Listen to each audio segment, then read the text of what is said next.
Hello. হ্যাঁ, আমাদের গণেশকে দেখো কি সুন্দর সাজিয়েছি, ধুতি পরিয়ে পরিয়ে। এইবার এইবার দেখো, এবার বসাবো, ঠিক আছে? এইবার সব রেডি হয়ে গেছে। এবার আমি গণেশকে সুন্দর করে বসিয়ে দিলাম। ধুতি ধুতি পরিয়ে বসিয়ে দিলাম। একটা তিলক দিয়ে দেবো গণেশকে।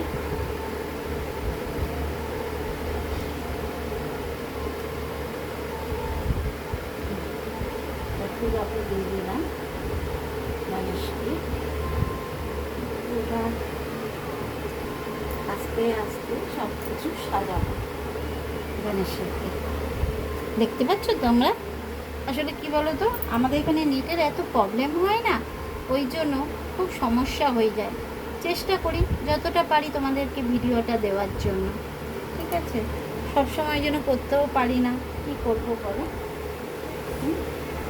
পদ্ম দিয়ে দিলাম গণেশের কাছে একটা।